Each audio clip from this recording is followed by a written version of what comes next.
Olá, estamos começando mais um programa Data Vênia, pela Rede TV. Hoje nós estamos recebendo o ministro do STJ, Paulo Dias Moura Ribeiro. Este é um programa com a direção executiva do Dr. Arnold Duval de Filho e eu sou Luiz Flávio Durso. Ministro, alegria recebê-lo aqui. Antes de mais nada, eu gostaria de dizer a minha satisfação de estar aqui nesse seu programa, que está com uma cotação muito grande, eu fico muito feliz e lisonjeado com o seu convite. Eu queria lhe perguntar, onde o ministro nasceu, como foi a sua infância, ministro? Eu nasci em Santos, na cidade de Santos, gosto de Santos e gosto do Santos. Nasci em 1953 na cidade de Santos e gosto do Santos porque meu avô Álvaro, que era corretor de café na Praça de Santos, ele era um ardoroso fã do Santos Futebol Clube, era o sócio número 2, porque o sócio número 1, o conselheiro número 1 era o Atier Jorge Cury, que era o presidente do Santos. Então, muitos domingos, eu e meu irmão, meus primos, frequentávamos muito o clube, o Santos Futebol Clube, o estádio do Santos, e aquilo ali ficou uma paixão que não sai mais, né? Gruda com a gente. Mas, nascido em Santos, gostei muito de ver o crescimento, via a Praça Cafeira de Santos, pegava o bonde, ia até o centro da cidade, ver meu avô lá com os demais corretores, com os canudos de café na mão, na rua 15 de novembro, ali perto da Bolsa de Café, hoje restaurada. E aquilo sempre foi, para mim, foi muito agradável, né? A Bolsa de Café hoje é um prédio que está absolutamente restaurado, um prédio extremamente bonito, com os quadros de Benedito Calixto, todos arrumados, ainda tem lá a cadeira, que era onde sentava meu avô. A cidade era uma cidade agradabilíssima, uma cidade extremamente gostosa, de turismo na época, um turismo forte, um turismo muito forte e rico, em suma. E até lá eu fiz até a Faculdade Católica de Direito de Santos, numa época em que jamais pensei de fazer direito, e se você me permite, podemos nos tratar assim, por favor. Minha família é de médicos em Santos, né? A família Moura Ribeiro, todos de médicos. Meu bisavô fez a autópsia, necropsia, não sei ainda como é que fica, de Santos Dumont. Ah, é? Todo mundo médico. E eu me lembro que lá pelos anos 60 e poucos, já chegando na adolescência, conversando com o papai, que eu não esqueço dessa conversa, mas então, como é que fica? Achando que eu tinha que fazer medicina, né? Que meu irmão já estava encaminhado, eu achando que eu devia fazer medicina também, né? Ele falou, não, você vai fazer direito. E eu olhei para o papai, falei, direito. E foi a primeira vez que eu senti que o anjo da guarda me pegou na minha mão, e eu falei para ele, opa, então, se eu tenho que fazer direito, eu vou fazer magistratura, não sei por que aquilo saiu assim. E puxa vida, dali para frente, papai sorriu para mim, eu sorri para ele, falei, eu acho que esse é o caminho. Tocava, na época, no Festival da Canção, uma música que está no meu coração, coração jurídico, chama Disparada. Disparada. E na Disparada tem Jair Rodrigues. Jair Rodrigues, exato. Theo de Barros era o autor da música, junto com Geraldo Vandré. E essa tem um verso que eu não consigo esquecer, e eu acho que é uma marca indelével esse verso, né, para todos nós que mexemos com direito. Porque gado a gente marca, tange, ferra, engorda e mata, mas com gente é diferente. Né? E sempre tem gente no processo, né? Tem gente que sofrendo ali dentro, porque o processo é sempre muito triste para qualquer um. Eu tenho o Poder Judiciário como sendo a via alternativa, na verdade, porque a via correta seria as partes se comporem. Mas antes de nós falarmos desse mundo jurídico propriamente dito, primeiro eu quero dizer que a cidade de Santos é uma cidade do litoral do estado de São Paulo, belíssima, hoje completamente recuperada, uma cidade segura. E a Bolsa do Café é um prédio no centro de Santos que vale a pena visitar. Não precisa, não. O ministro falou, está todo restaurado e recebe uma quantidade de turistas muito grande, porque ali começou praticamente o comércio, né, do Estado, com a proximidade ao porto, tudo. Então, vale a pena visitar. Mas eu queria também lhe perguntar, se o ministro é casado, né? Casado. Conheço sua senhora, Exatamente. Desembargadora do Tribunal de Justiça Exatamente. de São Paulo. Tem filhos? Eu tenho os meus, ela tem os dela. Alguns deles foi para a carreira do direito? Nenhum dos meus foi para o mundo do direito, nenhum dos meus. As duas dela são bacharéis em direito, as duas dela. Né? Uma fazendo concurso, a outra também estudando para concurso, mas eu não consegui essa proeza.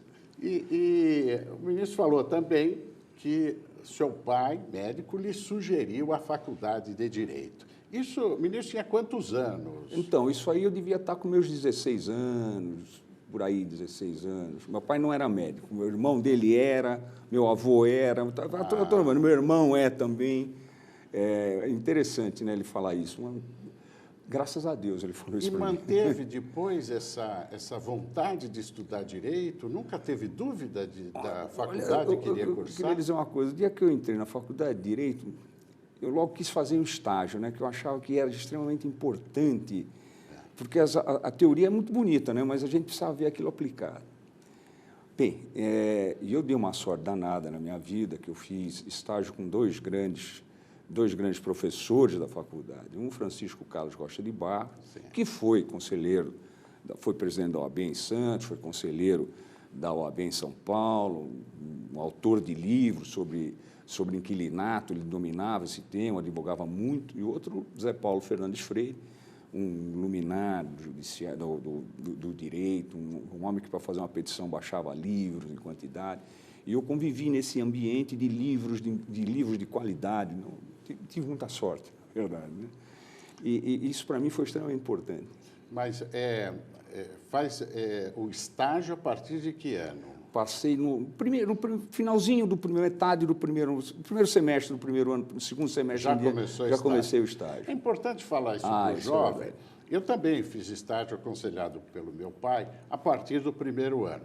O estágio obrigatório é só nos 2 últimos anos, no 4º e 5º ano, mas quem pode, se começar já a faculdade, conseguindo aglutinar a ciência, a teoria com a prática, isso dá uma outra visão da carreira e estimula demais o jovem. Mas não tenha dúvida, não tenha dúvida.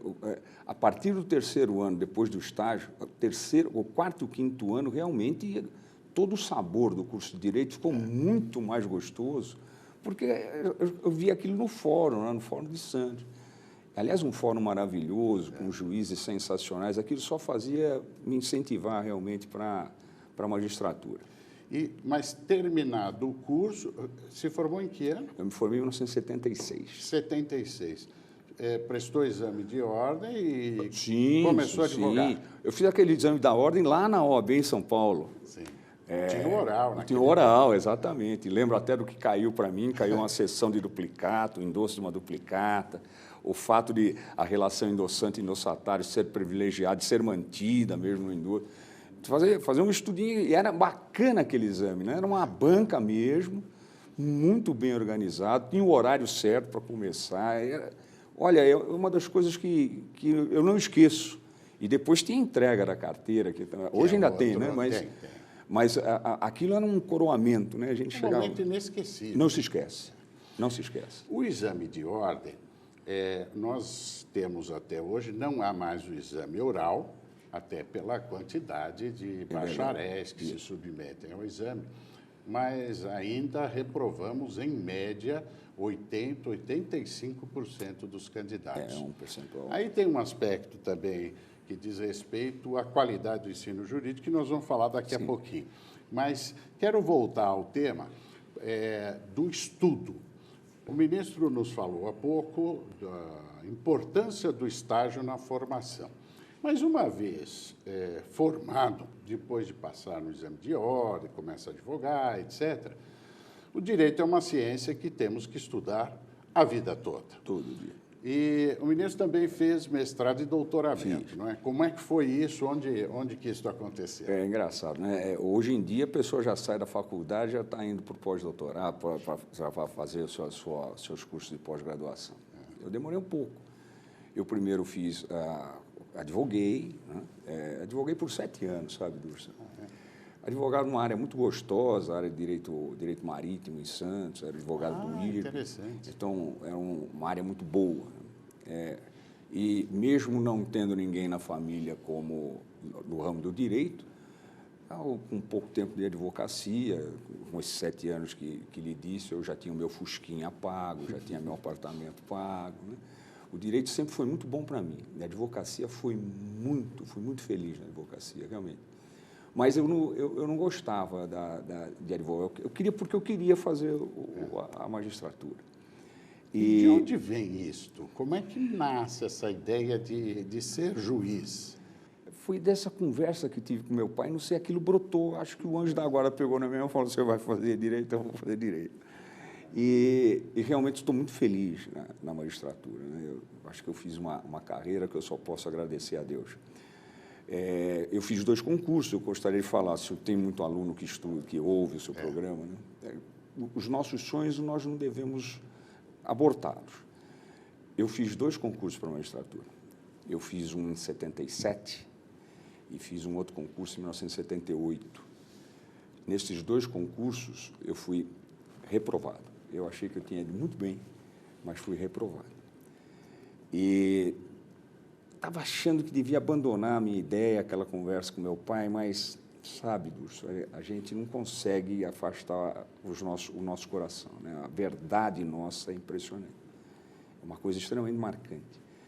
Todo dia fazendo a barba de manhã, abri um concurso em 82 novamente. Eu estava bem, minha filha estava para nascer, eu estava bem, realmente, financeiramente bem. Mas eu queria, porque queria fazer a magistratura. Mas achava que não devia, porque aí eu mexia muito com a família. Mas a nossa realidade nossa, pessoal, é terrível. A gente faz a barba e olha no espelho, você não consegue fugir de você mesmo. Todo dia. Todo dia. E faltam 2 dias para acabar a inscrição no Tribunal de Justiça, eu fui lá e fiz a minha inscrição. E aí eu, mais uma vez, senti o anjo da guarda pegar na minha mão. E dos 2 inscritos, né, não foi um de civil, foi outro de penal, nos 2 inscritos eu passei, aí fomos para o oral, né? E o oral, aí a gente tem que estudar mesmo, porque aí não pode morrer na praia, né? E aí estudar muito mais, né? Todo dia eu podia fazer isso, porque com a advocacia que tinha, era uma advocacia de telex, o cliente não trazia o documento só, não havia cliente para atender todo dia. E tinha as audiências, evidentemente, né? Mas dava para compatibilizar e deu para estudar o suficiente para passar na magistratura. Eu não fui bem, não, para os seus ouvintes de futuros advogados. Eu não fui bem, não. De 81 aprovados, eu fui o 50º. Está percebendo que eu não fui bem.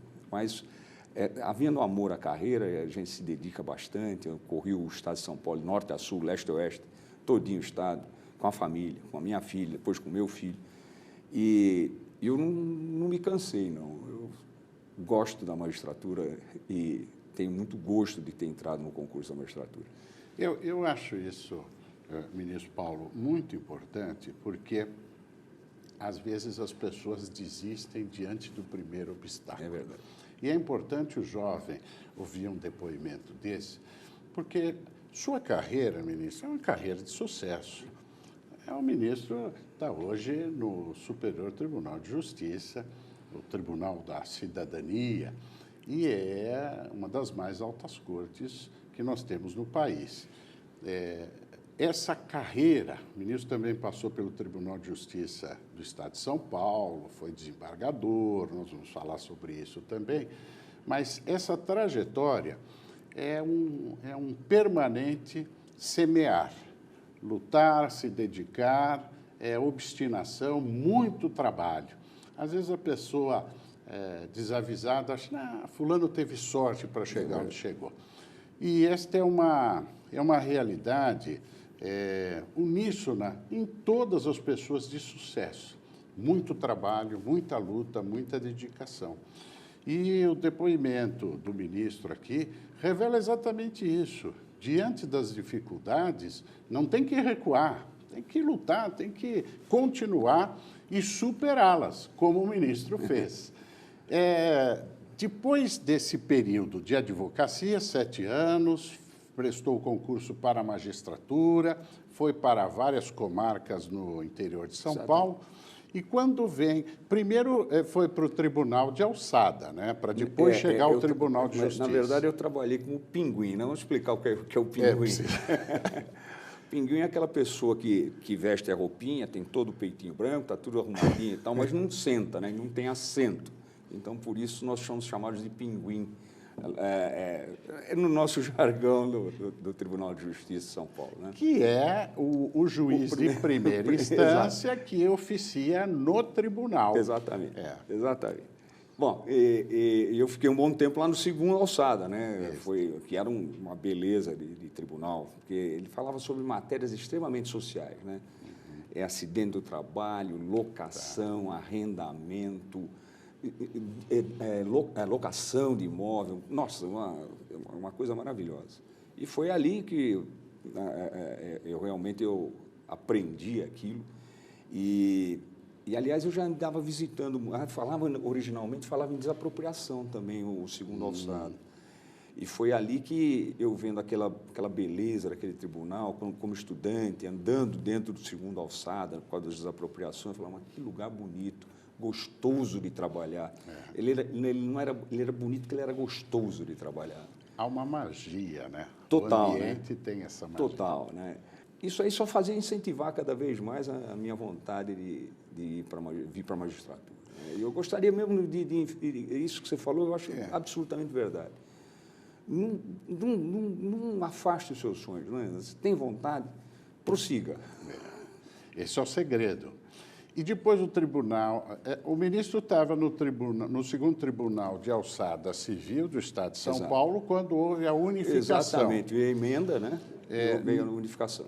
Nós tivemos a unificação, tanto o primeiro tribunal de alçada criminal como os dois de alçada civis se uniram, e aí nós tivemos a ampliação do Tribunal de Justiça de São Paulo, e o ministro passou a desembargador naquela oportunidade. Não foi, porque todos foram a desembargador, todos os que eram titulares foram desembargadores. Foi nessa oportunidade que aí teve o primeiro concurso para aqueles que eram da carreira, que estavam abaixo dos alçados, como eu. Aí foi o primeiro concurso, aí foi uma leva de 20 que foram promovidos de uma só feita. Depois da unificação. Depois da unificação. Foi a primeira passagem foi direto, né? E aí eu fui para a 11ª Câmara de Direito Civil, Direito Privado do Tribunal de Justiça de São Paulo. E ficou quanto tempo lá? Fiquei uns 5 anos. Era presidido primeiro pelo Vieirinha de Moraes, um belíssimo colega que se aposentou. Depois Gilberto Pinto dos Santos, que ainda que eu saiba, ele ainda continua na presidência, um belíssimo colega.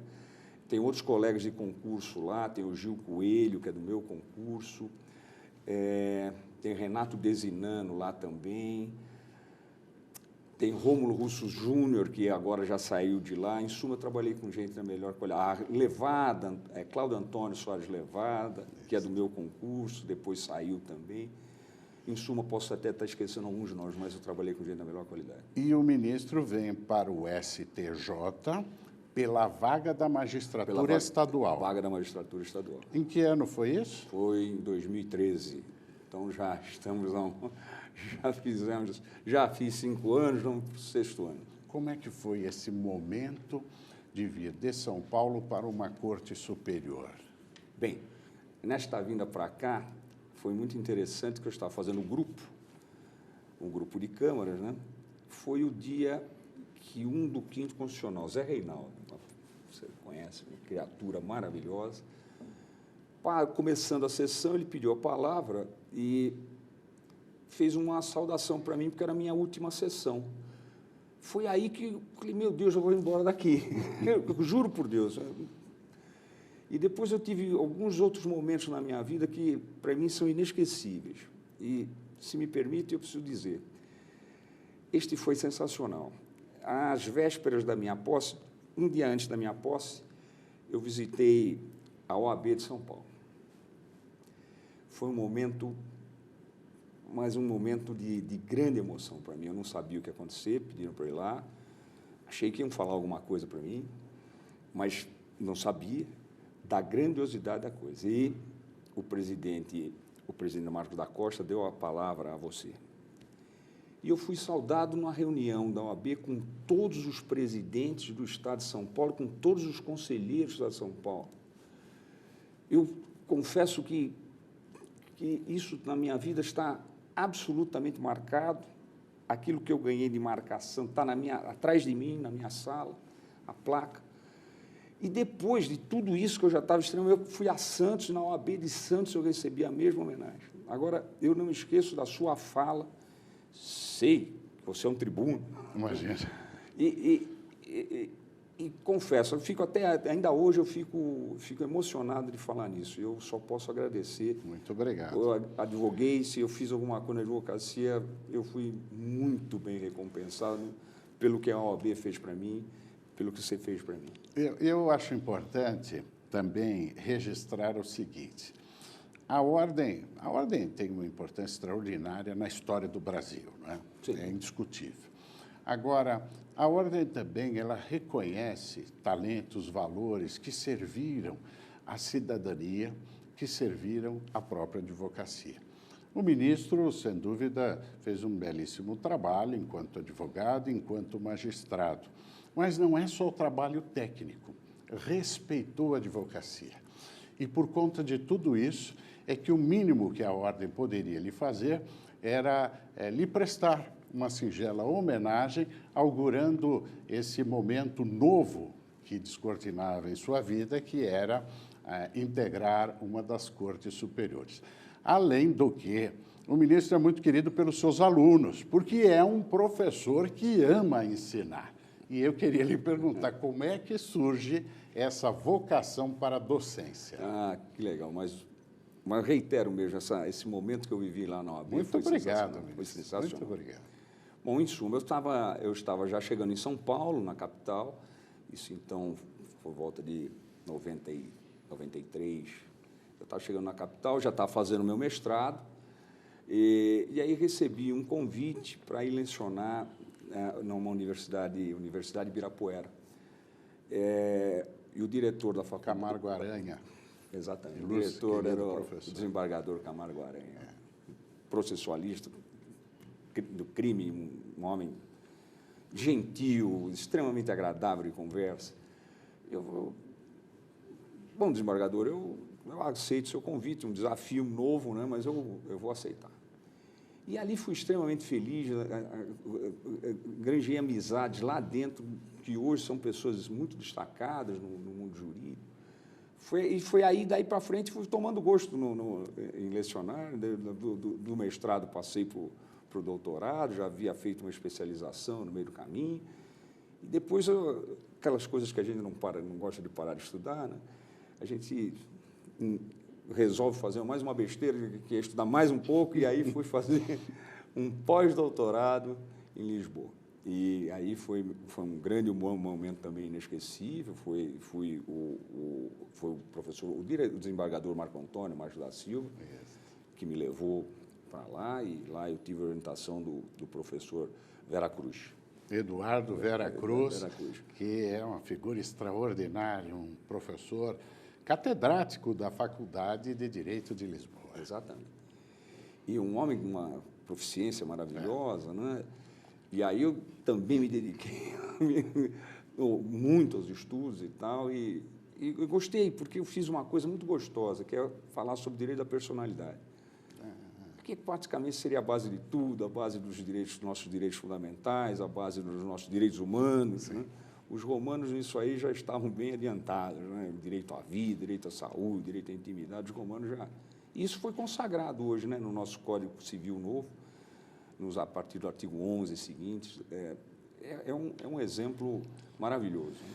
E nessa esteira, também faço um registro que a faculdade onde o ministro estudou, ela data de 1200 e pouco, né? acho que quase... Antiquíssima, é uma das mais antigas. Vale dizer, quase 300 anos antes do Brasil ser descoberto, Portugal já estudava direito. Exatamente. Essa é uma visão de que o direito é perene e o direito ele deita raízes muito antes do descobrimento do Brasil na formação da própria estrutura social, tá?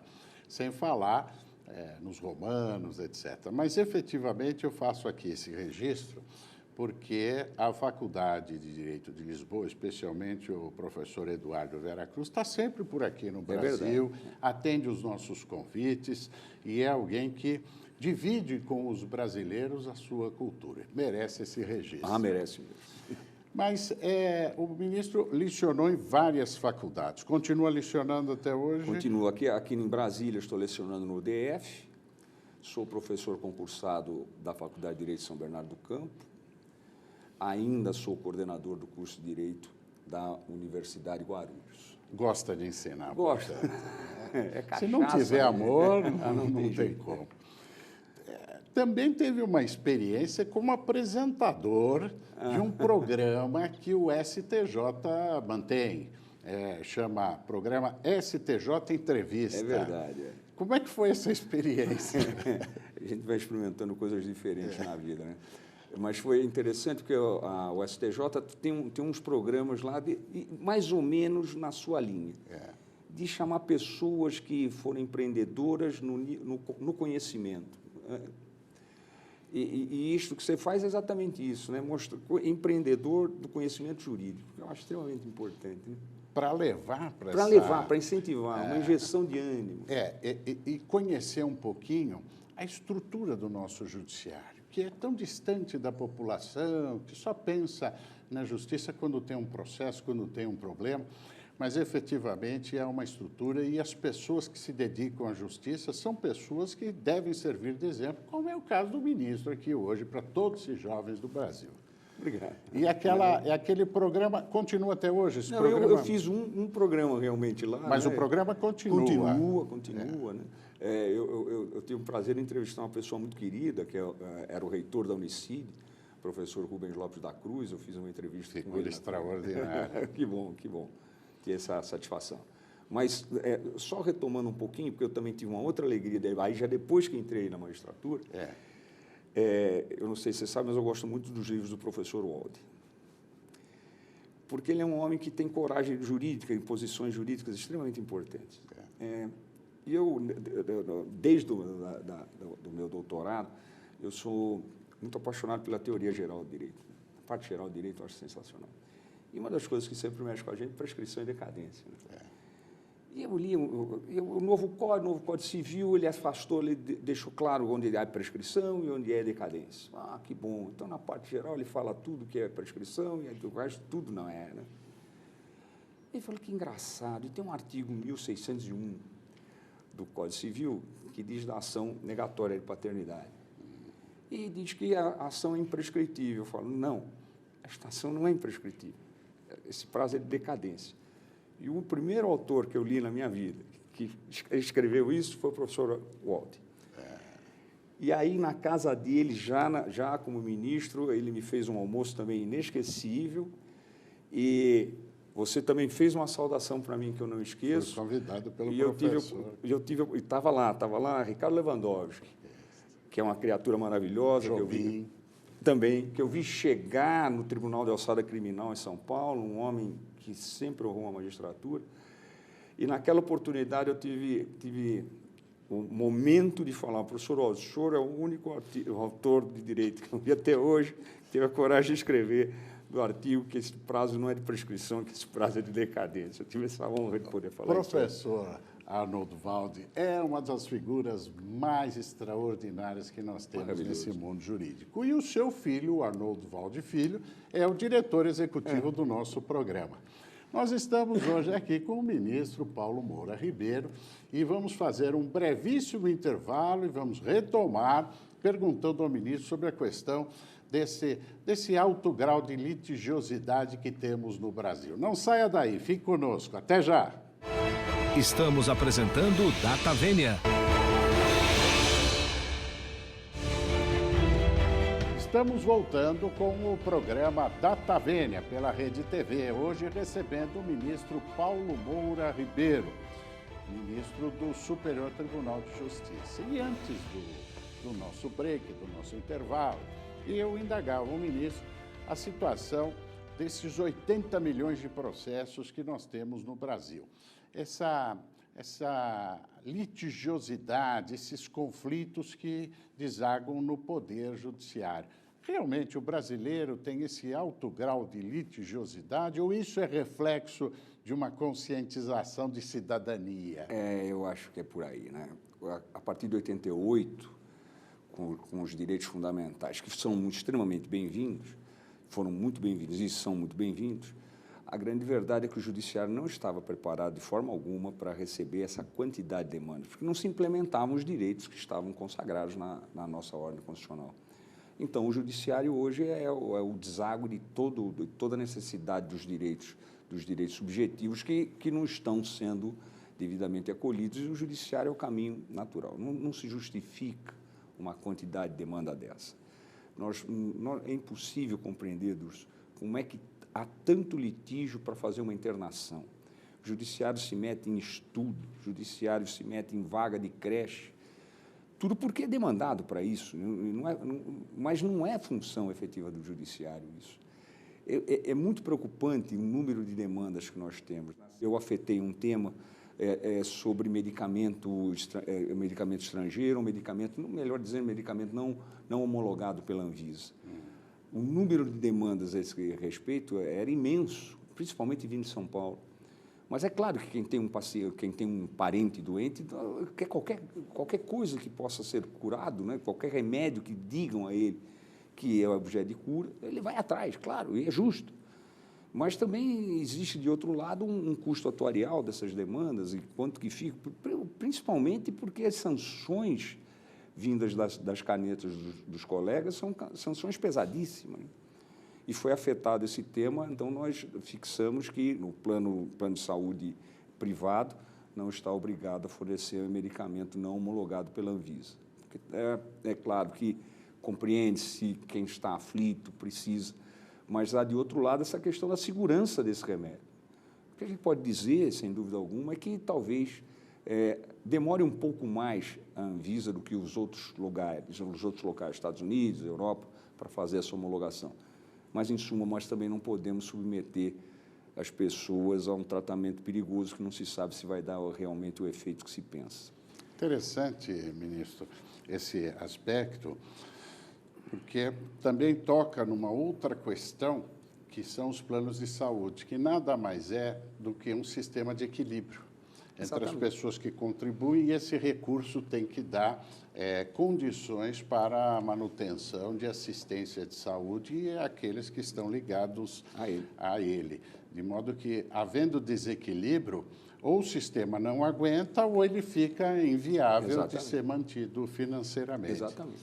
E a questão da saúde. Aliás, muita gente diz, nós não podemos judicializar a medicina. Mas não há muita saída, muitas vezes, porque diante da carência de regras ou de mecanismos, vai desaguar mais cedo ou mais tarde no judiciário para resolver essas questões. Eu acho uma pena isso acontecer, mas aí é um número absurdo de demandas. E a gente tem que compreender essa realidade.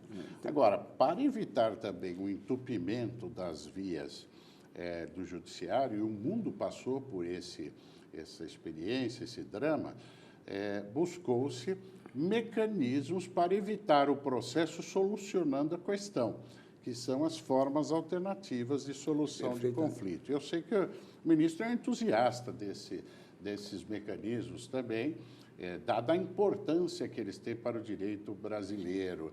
Fala um pouco sobre isso, ministro. Como é que é a sua visão sobre isso? Falo com muito gosto, porque eu trabalhei na Escola Paulista da Magistratura, num pós-graduação, quando não se falava nisso. Num pós-graduação a respeito dos métodos alternativos de solução de conflitos, era diretor da Escola Paulista da Magistratura, Marcos Vinícius Santos Andrade, que me convidou e eu aceitei, porque nós precisamos realmente mudar o viés, né, do pensamento jurídico de litigância.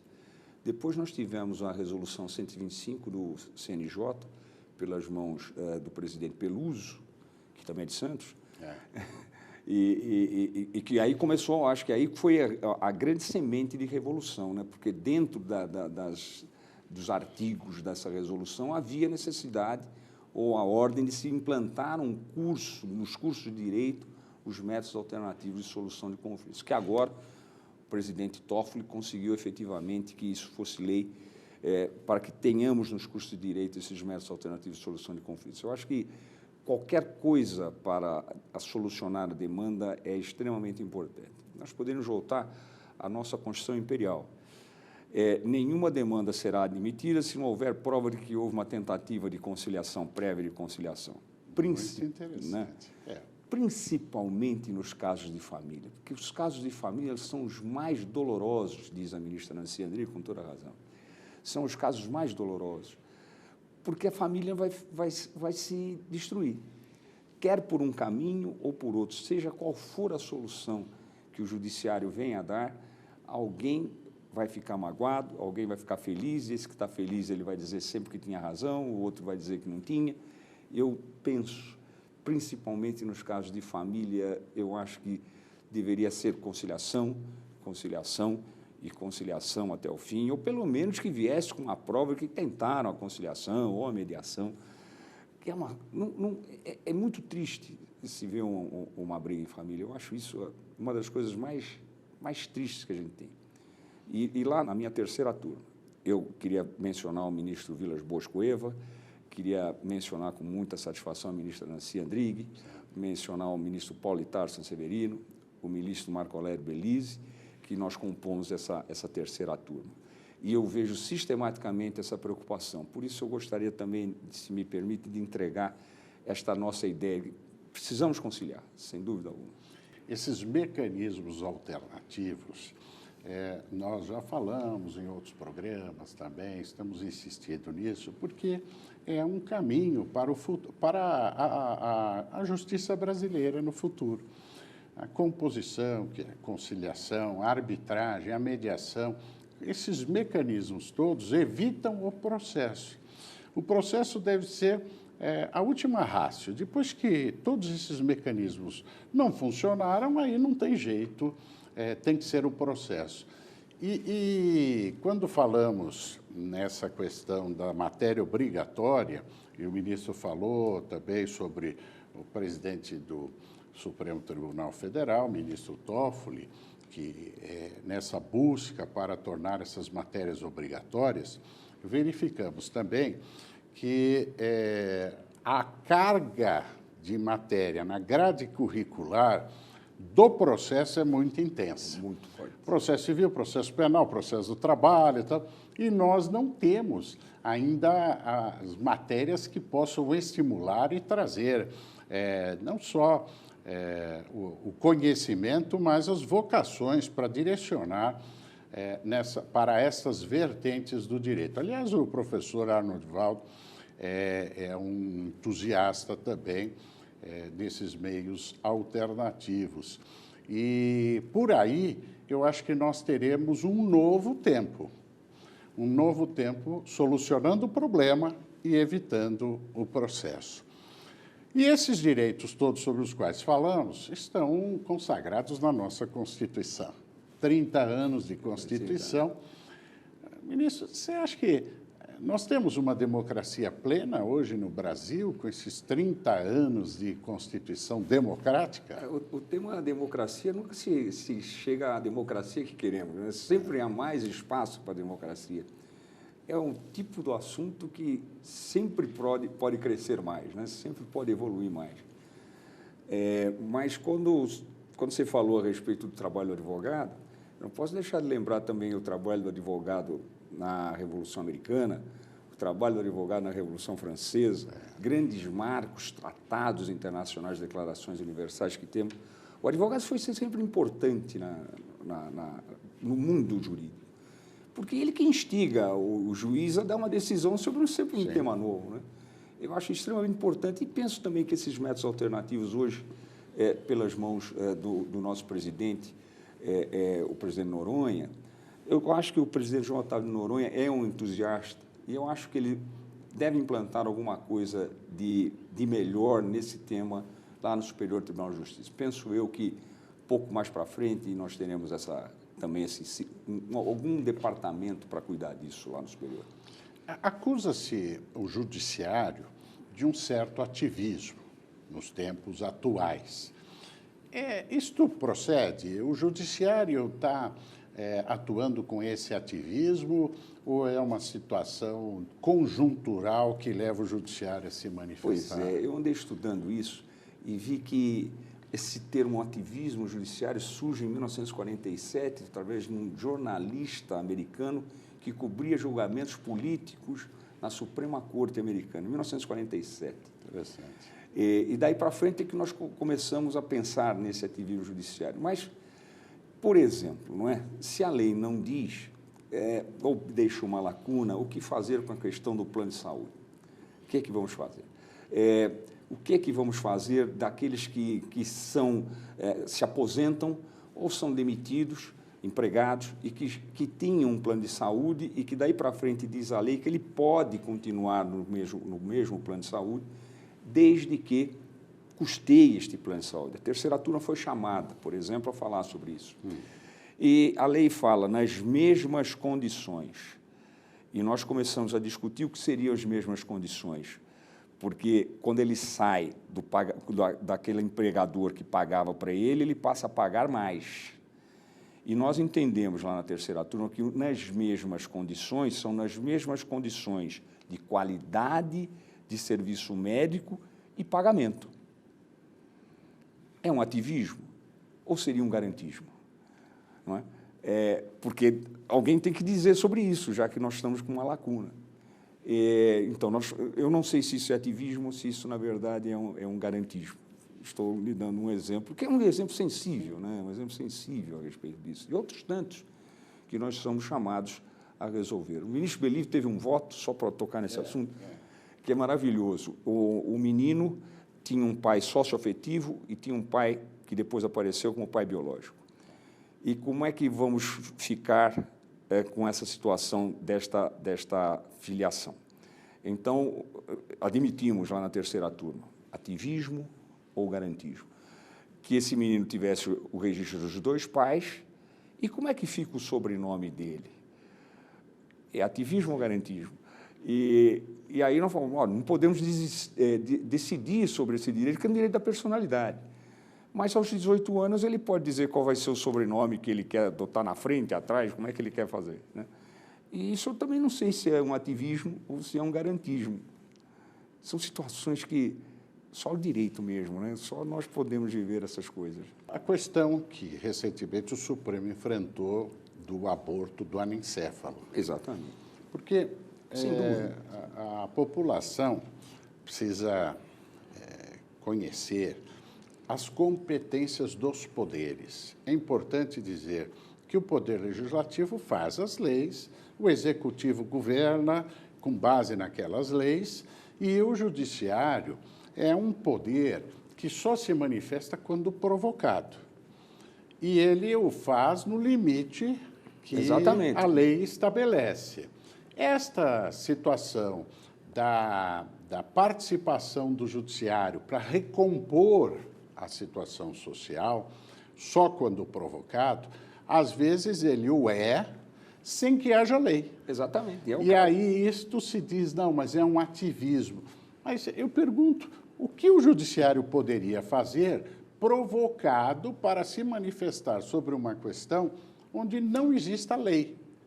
Não decide? Exatamente. Seria... Não pode, ele não seria pode negar Exatamente. a jurisdição aí ao cidadão. Exatamente. Né? Há um caso também muito bonito, ao meu sentir, que foi na relatoria do ministro Ricardo Lewandowski, em que ele entendeu que as crianças que estavam dentro do presídio estavam cumprindo pena onde não poderiam, não pode atingir por ricochete o menor, né? E ele, no habeas corpus, estendeu a concessão da ordem para todas essas situações, principalmente para essas crianças, né, que estavam lá dentro dos presídios. Achei que foi uma Não sei se isso, na minha verdade, para mim, a verdade, é um garantismo e não um ativismo. Mas temos que atender. Mas é interessante o aspecto que você dá a essa questão, porque isto reclama uma sensibilidade do julgador extraordinária para sentir esse drama social e poder fornecer uma decisão que pacifique isso. Aliás, essa é uma das belezas extraordinárias de julgar o semelhante. É uma atividade quase divina. É verdade, é uma coisa que... E o ministro gosta de julgar. Eu gosto de julgar, eu gosto. Apesar da quantidade de feitos que nós temos, né, corre, mas não se cansa. Né? Esse é outro problema que nós enfrentamos no Brasil. A quantidade de processos, sobre a qual nós falamos, os mecanismos alternativos, mas esse aumento da consciência da cidadania. Isto é uma realidade hoje, não? Ah, sem dúvida. Eu acho que nós temos aí a grande semente disso foi a Constituição e a divulgação desses direitos, coisas como o seu programa, que divulgam esses direitos e brotam a consciência, brotam realmente a cidadania. O exercício da cidadania é extremamente importante para nós, para todos nós. Eu queria que o judiciário pudesse ser mais ágil, mas a quantidade, e nós não estamos preparados para essa quantidade de demanda. O STJ foi pensado para o dobro de ministros, não é? Pois é, era uma ideia inicial. Mas se hoje nós precisamos manter os precedentes, e que esta é a ideia. É compatibilizar, ampliar a corte, hoje são 33. 33. A ideia inicial eram 66. Exatamente.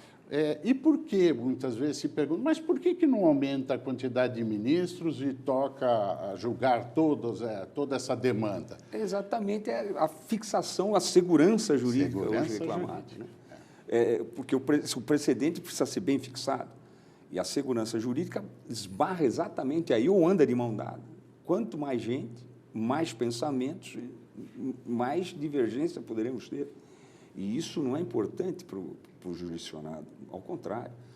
O jurisdicionado requer realmente, ele precisa da segurança jurídica em muitas matérias, muitas matérias. E hoje nós temos segurança jurídica? Uma pena, né? Em alguns casos, nós temos que trabalhar para isso, nós temos que continuar com a nossa fé de bacharéis em direito, no sentido de que nós vamos outorgar a cada um a melhor justiça possível, entregando a cada um que é seu. O mundo, principalmente na atividade econômica, dinheiro não tem pátria. Não tem. O mundo investe o seu dinheiro em locais onde a segurança jurídica ela existe realmente, porque com isso ele diminui os riscos do seu investimento. O Brasil precisa evoluir nesse tema porque ele muitas vezes atemoriza investimentos estrangeiros que vão para outros países por conta dessa segurança jurídica que nós precisamos, digamos, aperfeiçoar. Ministro, nós estamos nos avizinhando do finalzinho do nosso programa. Aí, nesse finalzinho, quando nós estamos diante de alguém integrante do judiciário, nós denominamos tirando a toga. Quando é da área da advocacia, tirando a beca. E nesse bloco finalzinho e tal, eu queria lhe fazer algumas perguntas para que o telespectador pudesse lhe conhecer ainda mais. E, dentre elas, eu começaria perguntando qual a sua maior conquista? Acho que a minha maior conquista foi a magistratura. Né? E a conquista que me deixou extremamente feliz, mas foi incentivada, muito incentivada por Ivan Sartori, foi chegar ao Superior Tribunal de Justiça, coisa que eu jamais pensei. E agora estou vendo uma outra conquista de um colega de concurso, Paulo Dimas, de Beles Mascaretti, chegar à Secretaria da Justiça do Estado de São Paulo. Esse concurso da magistratura para mim foi muito marcante, mas essas conquistas em outro plano. No plano afetivo, eu acho que é poder ter casado e viver com Maria Olívia Alves, que é desembargadora do Tribunal de Justiça, pessoa que eu não conhecia, deixar bem claro isso, eu jamais a conheci, sabia de nome, né? Porque nós tínhamos no Diário Oficial, você lembra do Diário Oficial, né, que está na mesa de todos os juízes, a gente fazia coluna social ali, o juiz estava indo para tal comarca, né? A gente conhecia só de nome. E depois vinha a conhecer quando já estava saindo do Tribunal de Justiça.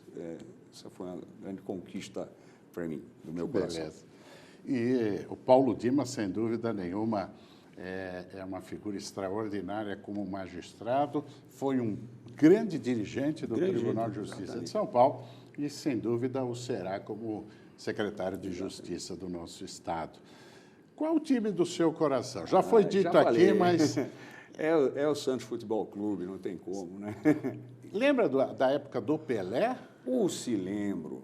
Durval, Mengalvio, Coutinho, Pelé e Pepe. Isito no meio de campo.